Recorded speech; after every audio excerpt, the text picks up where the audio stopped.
are nothing without the women and men that give them meaning.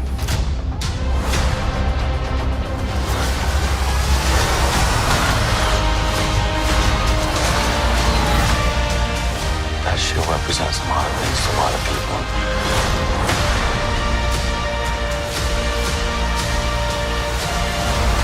So we're partners, co-workers. Not necessarily a team. No.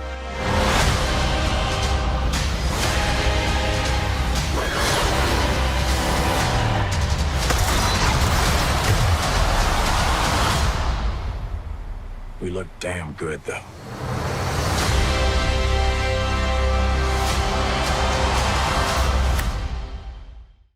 Welcome back, everyone. This is going to be my Falcon and Winter Soldier Episode 6 finale trailer video. I'll also talk about post-credit scene theories, obviously, because they have to wrap up so many storylines. So if you're new to the channel, be sure to subscribe to get all the episodes. I'll be doing Loki episode videos after this, too. That's going to be the next big Marvel Disney Plus series happening. But careful for spoilers for everything that's happened on Falcon and Winter Soldier so far if you have not been watching the episodes.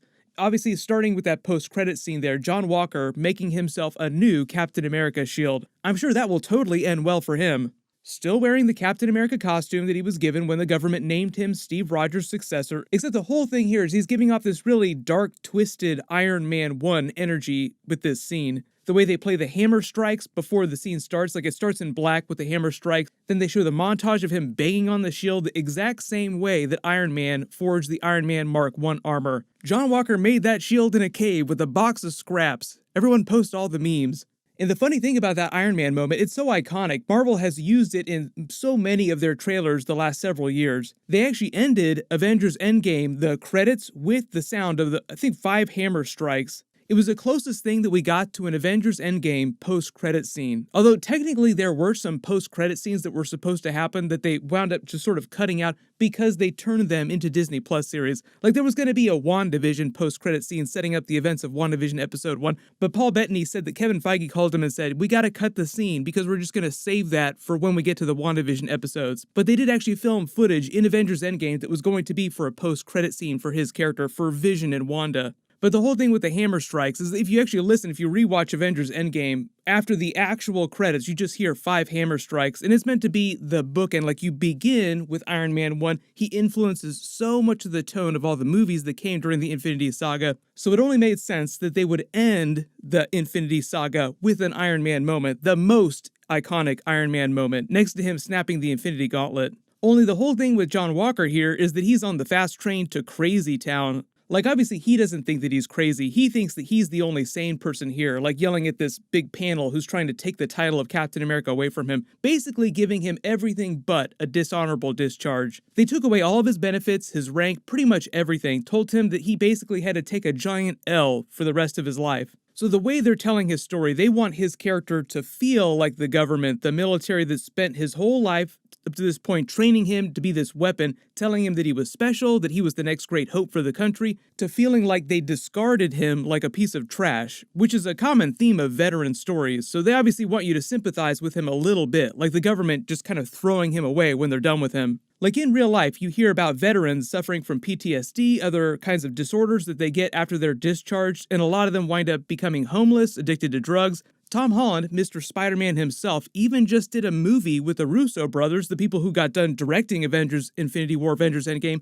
the Captain America movies, which a lot of this series draws from. It was called Cherry. It was all about the terrible things that happened to this U.S. soldier when the military discharges him, but fails to help him get the proper care that he needs. So John Walker right now is kind of feeling that energy, and the Contessa, Julia Louis-Dreyfus's character, comes to offer him salvation, so to speak, even though it sounds really sinister the way she's talking about it. They want you to feel very weird about her character, like she is definitely not a good person, even though she pretends to be. She was kind of like that on Veep, like a very slippery character. She kind of seemed like a dirtbag, even though she was kind of a good character at the same time. Just this really weird anti-hero type of character. That show was more of a dark comedy, and obviously Falcon and Winter Soldier is more of a drama, but I did feel like her cameo scene here was a little funny in a dark way, the way she was talking circles all around John Walker, like he was just confused the whole time. What's happening here? This business card, there's nothing on it. What's going on? But she slips in and tells him everything he wants to hear, because clearly she's manipulating him.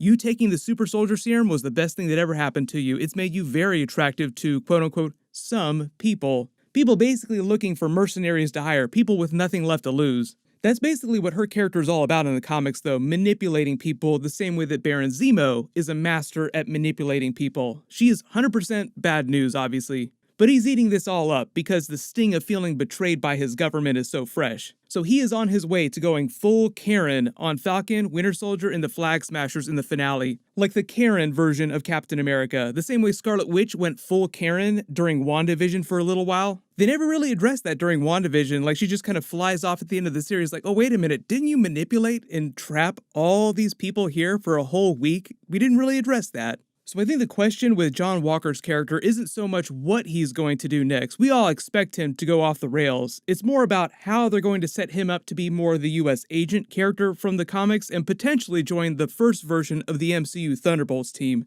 I know there are all kinds of theories about how they're going to end the series with his character, but I don't think you kill off a character like that. Like, he's got super soldier serum, he's got skills, clearly, and he's just really complicated, which I think just makes for really good drama and situations in potential Thunderbolts series.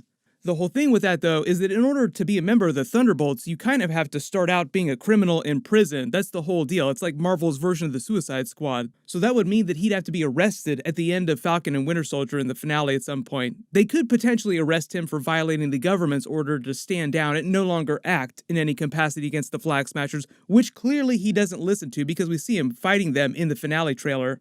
But then on the other side of this, obviously you have all the Falcon and Winter Soldier stuff. They're going to have to stop the Flag Smashers from killing anyone because they're obviously going off the rails too, without escalating things even more. That's the whole thing. That was John Walker's problem, is that yes, they did need to stop the Flag Smashers, but in a way that wouldn't help the Flag Smashers rally more support for their cause. Which is basically what happened when he killed that Flag Smasher in public. Like, everyone saw it, and the way it was spun made him seem like the villain, made the Flag Smashers seem more like martyrs, rallying more support for their cause, escalating things even further. So it sounds like what happens is, at some point, the Contessa, like she says, pick up the phone when I call you, and she's gonna call him and set him on the Flag Smashers. Like, go to New York City and get rid of these people. The slimy way her character sounds, she wouldn't tell him to go kill a bunch of people. She'd just say, deal with the problem. And that would basically be her way of telling him, kill all of them, we don't care, just get rid of them. Remember, one of her comic book names is Madam Hydra, and you don't name someone Madam Hydra if they're a good character. Also, just talking about some of the fight scenes, the really cool thing about Falcon's new Vibranium Captain America suit, the wingsuit that he's looking at here at the end of episode 5, is you remember how John Walker ripped his old wings out, destroying his suit basically? Well, now Falcon has a vibranium wingsuit in addition to the original Captain America shield, which is vibranium itself. John Walker only has the regular metal shield, no vibranium weapons, no vibranium armor. So think about it this way, they get into a fight with each other, Falcon can basically slice his shield in half like butter with his wings. It'd be like Thanos slicing Captain America's shield with his giant axe weapon. And to boot, the entire wingsuit is way stronger just in general, so Walker wouldn't be able to rip the vibranium wings out this time. What I'm hoping for is that when Falcon puts on the new suit and heads into battle, he doesn't totally understand how all the new functions work, and because it's Wakandan vibranium tech, it's way more advanced with way more abilities than his old wingsuit. And he just winds up learning on the fly, like activating the new wings, and it just becomes a really badass, cooler version of him flying around in the wingsuit.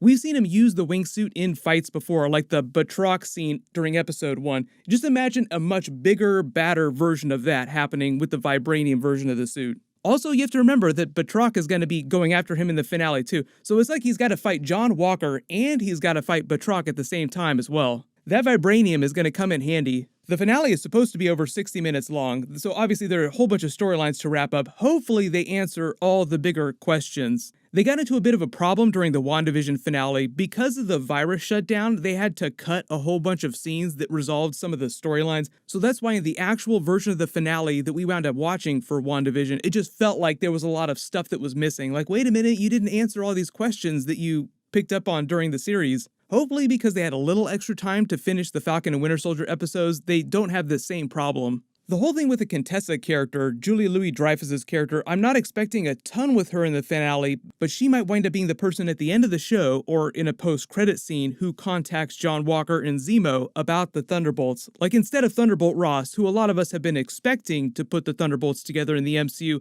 her character could be the one to start putting the team together. And because her character in the comics had this long-running association with Nick Fury and S.H.I.E.L.D. before she revealed she was a Russian sleeper agent, she could be working with Thunderbolt Ross on the DL. Like, her showing up in broad daylight at this big government hearing for John Walker implies that she has ties to the US government. I still think the evidence is stronger that she winds up being the power broker versus Sharon Carter. I think the whole thing with the Sharon Carter storyline, Emily Van Camp has been saying in her interviews that all Sharon really wants is to get the pardon from the US government so that she can go home. So everything she's been doing in Madripoor using Batroc the Leaper, the Flag Smashers, has something to do with that. My only complaint with her storyline is that they're kind of giving us the Cliff's Notes version. There are only 6 episodes. It'd be nice if we had 10 episodes so you had more time to spend with her character explaining exactly what she's been doing this whole time. But right now they're just implying that she's been playing both sides of this chessboard in order to get that pardon, manipulate events to her benefit. And if Julia Louis-Dreyfus's character really does wind up being the power broker, Sharon Carter could have some association with her, just trying to outmaneuver her.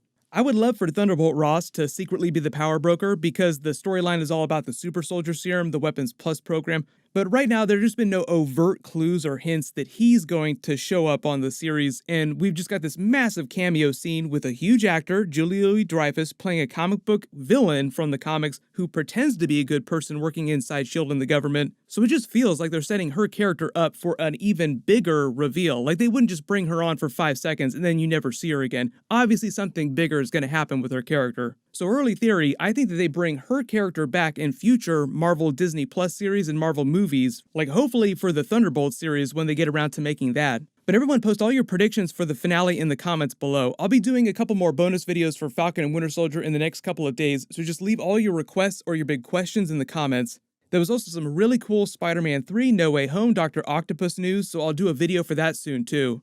Everyone click here for my full Falcon and Winter Soldier episode 5 video, and click here for that brand new Thor 4 Love and Thunder first look teaser. Thank you so much for watching, everyone stay safe, and I'll see you guys tonight.